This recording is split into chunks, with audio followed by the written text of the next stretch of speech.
Sanibona bafethu uVanele, so namhlanje ngizokhuluma ngeFIFA World Cup. Remember ke isquad seBafana Bafana asikakokhethwa. Ukhulumile ke uHugo Broos nabeyindaba washo ukuthi yena ngokwakhe isquad useselecte 75% of abadlali sebekhona already abakhona emqondweni wakhe. Yabo along the way kulamaviki alandelayo usazohlunga abadlali okungenzeka bafinyelele kwilist yabadlali azohamba nabo aye le eAmerica. Yabo remember ke Bafana Bafana kumele iselect labadlali kuthiwe nje abadlali ekumele babe khona abadlali kumele bawu 26 players kumele babe khona beyodlala eBafana Bafana bayodlalela eBafana Bafana. So lana ngokwami ngizokhetha abadlali mina ngokwami ebengathanda ukubabona bekhona bedlala kwiWorld Cup eBafana Bafana abangenza kangcono. Mhlambe ke wena ngokwakho lapha ekhaya ungangitshela abadlali obungafisa wena bo 26 ungibhalele nje kuma comment obungafisa ukubabona beyodlalela eBafana Bafana. Yabo because masubheke nje kuthiwe abadlali akumele babe khona kwi-prelim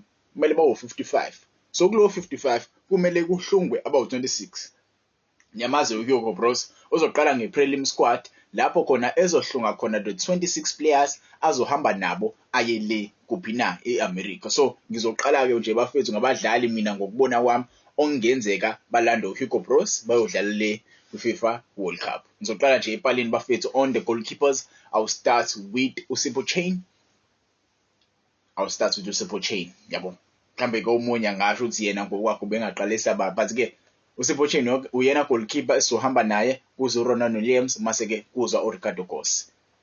Yes, those are the 3 goalkeepers mina ngokwami engajabula ukubabona behambile beyo-represent eBafana Bafana le. Mhlambe ke wena ungasho ukuthi mhlambe ungamletha uRonaldo Liyena, ulethe uSipho Chain, ulethe no Williams. Mhlambe ke kuya ngawe, yabo kuya ngawe. Mase kuba ama defenders. So ngilande ama defenders awu8. Yabo ngilande ama defenders awu8 bafethu sayidinga i-defense yethu kumele iqine kakhulu. So ngilande bani Ime Ocon.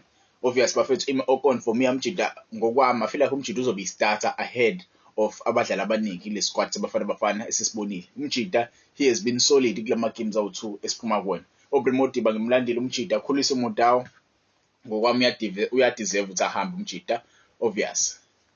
Mase ke siza kumanye ama defender lesi5 kubu Mbekezeli Mbokazi, mase kuba elinye defender kuba ubani kuba uKabini, mase kuthi elinye defender kuba uSpisi, mase kuthi elinye defender kuba uThapelo Morena. Ngokwami I know umjida usanesa injury but ke uThapelo Morena bafethu is a big player. Umjida is a big player and you need players like uThapelo Morena. Khuliso Mudau ngokwami umjida uyadlala. Yebo uyadlala uKhuliso Mudau but ke at some point you need a player that will replace uKhuliso Mudau, and that is where uThapelo Morena ngena khona. uThapelo Morena uyakwazi ukuthi ke amreplace kahle uKhuliso Mudau. So for me he is a good substitute to substitute ubani na uKhuliso Mudau mase ngadlali kahle. So iwona ke ama defenders zami lawa fethu uMbokazi, uKabini, uSibisi, uMorena, kuba uOcon, uModiba, uMudau bese uBundamani. Wena ungangitshela ngokwakho imapha ama defenders ubuzowahlunga for le World Cup lesiyidlala. Yabo mase siya kuma midfielders. Yabo midfielders kwahlanganise nani na kwahlanganise neyistriker.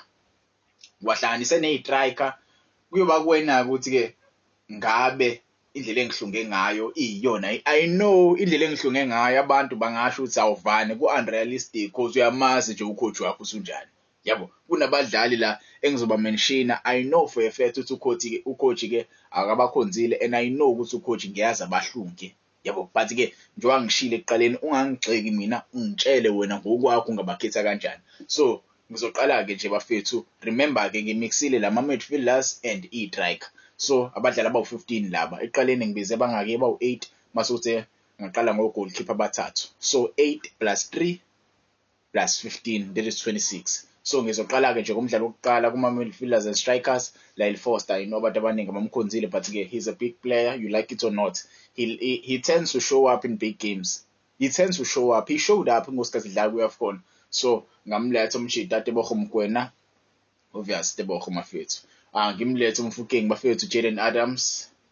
Ngamletha uJaden Adams. Lo muntu engizombiza la bafethu ngicela ningangigxeki. Ngiyanicela ningangigxeki. Yabo mina ngokwami looking at the squad esinaso right now I feel like we deserve a chance ubani na uMonapule Saling. yabo. I know abantu abaningi bazoshutha uvana umuntu aphulesele ngakekho fit, but remember Mamelodi Sundowns iyodlala right now, iyadlala right now kwi-CAF Champions League, and I've been watching his games. Umjidi uyayimisela ngempela.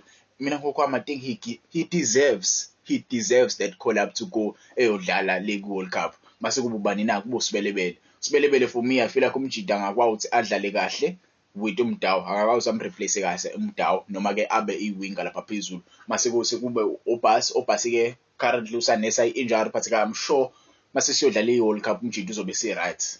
Sithi Themazwane umjidi naye ngamkhetha. He's another good player esiyidingayo. Abantu abaningi they have mixed feelings regarding uThembazwane. Mina ngokwami I think umjidi uyadeserve na ukuthi ke ahambe with isquad seBafana yabo. Mase kuba Ikram Reyners, ngokwami Ikram Reyners uyadeserve na ukuthi ke ahambe. Remember ke striker sesibili lesi yabo, le striker sesibili Ikram Reyners ngamhambisa. Mase kuba uOswina Police, another player abafethu ngokwami engathanda ukuthi abe khona. Talent Mbatha, Evidence Makgopa, obvious Evidence Makgopa uzobe khona, niyalwazi udaba. Mase kuba ubani uSepang Moremi, ngamhambisa na uSepang Moremi. Mase ngihambisa bani na, ngihambise uMohau Nkota. Mohau Nkota currently is not playing kule club ayidlalela abafethu, basanomdlalisa kakhulu as a defender, which is something that I don't like yabo. It's something that I don't like, but again they are playing him as a defender. Ngingamhambisa na abafethu uMohau Nkota. Mase kuba ke uThembinkosi Lorch, the big fish. Thembinkosi Lorch, the big fish. I know abantu abaningi bazoshutha uvane. That's unrealistic. Uyamazi babo wakho, you know your coach, you know uHugo Bros, but again Thembinkosi Lorch, if you can look at Thembinkosi Lorch, I feel like the inclusion ya Lorch will complete this Bafana side yabo. I know Thembinkosi Lorch uyaziyo ukuthi umjida une-influence engekho right, but again umjida bafethu he's one of those players you need, even though engekho right, but he's one of those players. He's a clutch player yabo. He's a clutch player. He's a player that you can tell it's okay. I know ukuthi ke awuyiphathi kahle, I know ukuthi ke yabo uthanda ubheke eceleni, but ke uzoba ihero la yabo. Into ozoyenza la uzoyibhala emabhukwini. Okuba khona kwaLorch kuyadingakala bafethu, angifuni uqhamanga yabo. Mengekho uLorch ubani umunye singamlanda yabo. Ucoach uzobe lalanda uShandre Campbell. Last time walanda uShandre Campbell kuyafkhona sangabadlalisa. uShandre Campbell bekumele ngabe khona la kulama friendly games la kade siwadlala ke Stop Panama.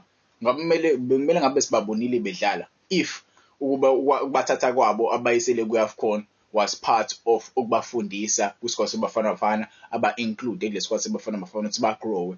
Bekumele bakhona kulama friendlies lawo, khona kuzoyenza isense mase sihamba nabo siya ku-World Cup. Mase bekhethwa ukuthi baye ku-World Cup, ilapho khona zamafans sizoba khona ney'nkinga ukuthi hawu bakhethwa kanjani labafana laba ekubeni bebengekho kudlalwa ama-friendly games yabo. Into ekanjalo ngempela sizoyibuza as ama-fans, but ke ngokwakho wena ungangitshela ukuthi ke ingabe ufila kanjani ukuthi abadlali engibakhethile. Ungitshela bakho kuma-comments, ungabagxeka bami, ngitshele abakho. Name me your 26 team yabo, ibaba abadlali abongahamba nabo.